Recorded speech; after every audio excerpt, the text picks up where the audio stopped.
Saham-saham Big Caps menjadi pemberat IHSG diantaranya dari sektor teknologi. Saham DCII melemah 5,31% ke level Rp322.400 per saham.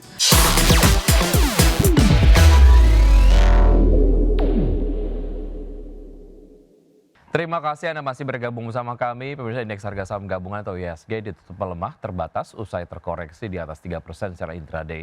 Dan IHSG terbebani saham Big Caps dengan DCII yang menjadi pemberat utama di tengah koreksi 5,31% dan berkontribusi minus 19,5 indeks point.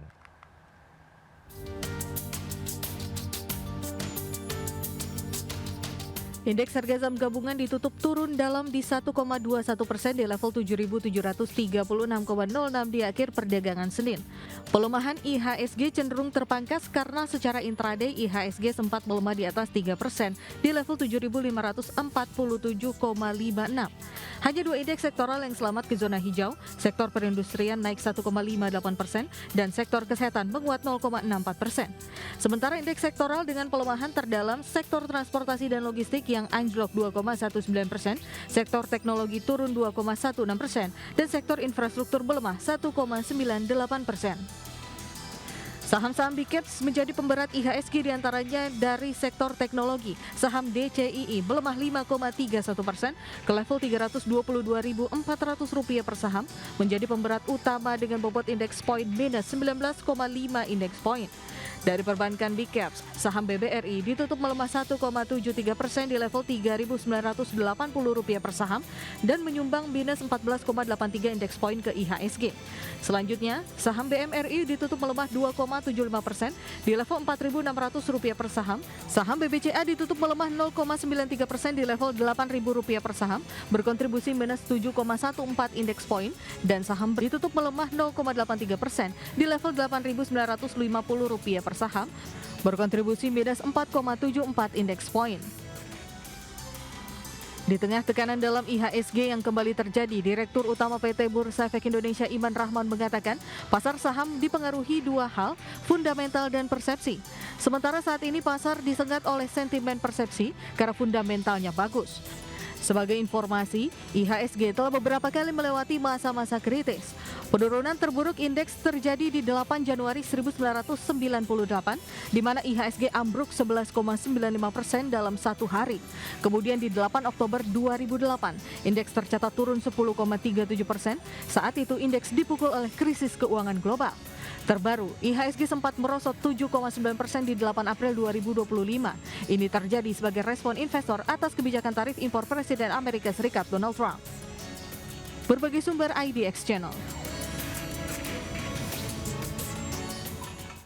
Presiden European Central Bank Christine Lagarde memperingatkan bahwa hilangnya independensi The Federal Reserve akan menjadi bahaya serius bagi perekonomian dunia, dan menurut Lagarde tanpa independensi, stabilitas ekonomi Amerika Serikat dan dampaknya ke seluruh dunia sebagai ekonomi terbesar global akan sangat mengkhawatirkan.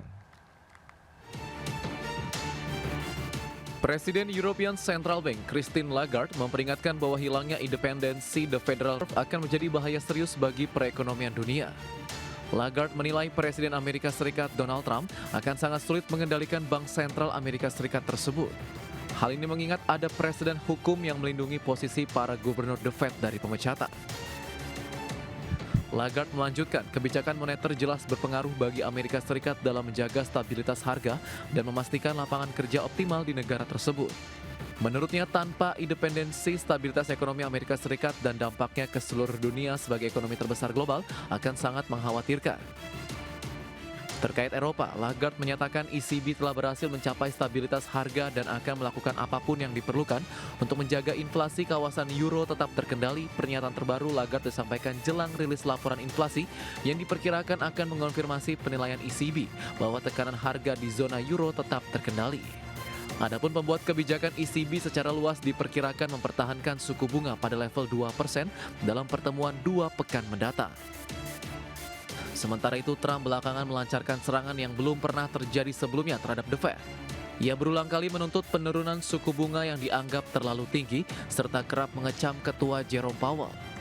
Selain itu, Trump juga berupaya memecat Gubernur Lisa Cook atas dugaan penipuan kredit kepemilikan rumah. berbagai sumber IDX Channel.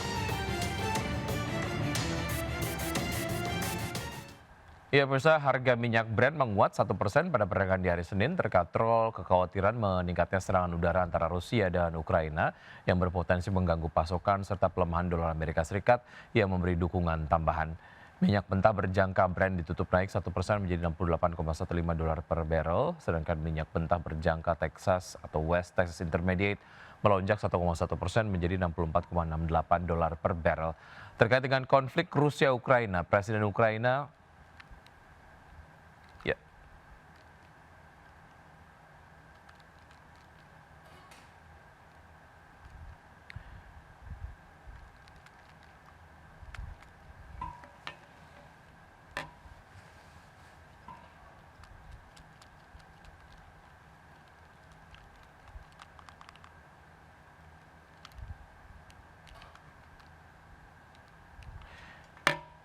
Ya, baik pemirsa, berikutnya kita akan simak terkait dengan penutupan dari Bursa Amerika Serikat ataupun Bursa Global. Oke, baik, kita langsung ke Bursa Eropa pemirsa. Ya, dari pergerakan Bursa Eropa, berakhir di zona hijau pada hari Senin ditopang saham pertahanan serta lonjakan saham Novo Nordisk. Indeks Eropa Stock 600 ditutup menguat 0,23% ke level 551,43. Bursa regional utama juga berakhir di area positif dengan indeks DAX Jerman menguat 0,57% ke 24.037 dan indeks FTSE 100 Inggris naik 0,1% ke posisi 9.196.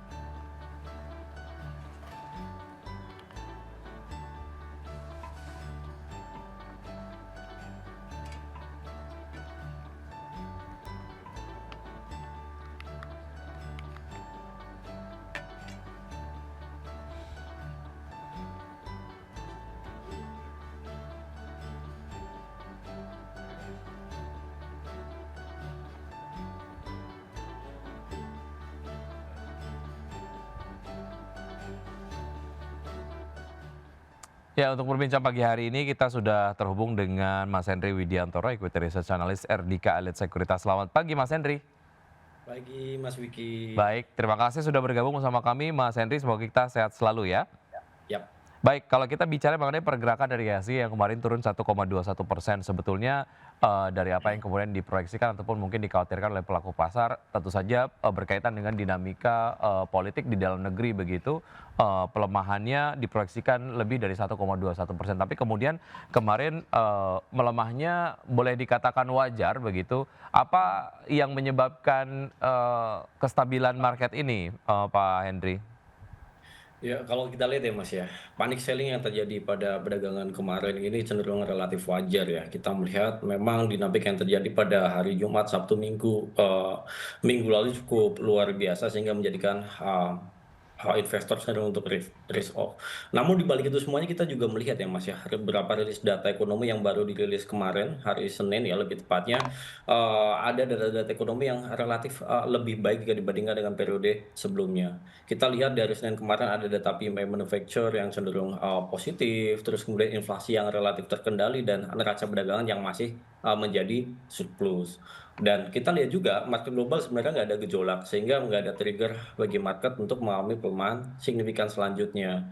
Namun balik lagi kita juga harus dalam hal kondisi seperti ini kita akan lebih risk off saja, lebih cenderung mawas aja. Namun di balik itu kita lihat juga ada peluang. Kita lihat data ekonomi relatif lebih bagus yang dirilis dan tensi tensi politik lokal domestik kemarin yang sudah cenderung mulai mereda karena ada beberapa rilis dari pemerintah terkait sih Mas. Oke, artinya memang dari kondisi market sendiri mulai teredukasi ketika kemudian terjadi selling begitu, malah ini kemudian dimanfaatkan oleh pelaku pasar untuk bisa masuk ke saham-saham yang bagus dengan harga terdiskon. Bahkan kalau kita lihat kemarin saham perbankan big caps menjadi top losers begitu ya. Kalau kita lihat secara valuasi, sebelum kita kemudian bahas yang lain, Mas Henry, secara valuasi untuk saham-saham perbankan big caps menjadi kemudian lebih murah atau mendekati harga wajarnya menurut Anda? Baik lagi, kalau, saya pribadi melihat, saham-saham big cap terutama perbankan cenderung, relatif lebih murah saja. Kalau harga wajar menurut saya saat ini sedang berada pada harga wajarnya ya. Jadi, Hmm. bukan hal yang, sebenarnya spesial, namun kita lihat ke depannya fundamental dari saham-saham sektor perbankan di sini relatif menarik. Nah, momentum yang terjadi kemarin ya kalau kita lihat dan baca secara historis di saham-saham Saham, apa namanya, saham-saham big cap terutama yaitu saham-saham perbankan di sini ketika terjadi koreksi karena bukan kinerja, melainkan karena faktor lain ya, biasanya mengalami rebound yang paling kencang, paling signifikan. Oleh karena itu menurut saya koreksi yang, terjadi kemarin, cenderung, lebih ke arah diskon diskon yang besar dan kita bisa ambil posisi saat itu ya. Namun, ke depannya saya lihat ini masih, jangka pendek saja sih untuk peluangnya, Mas.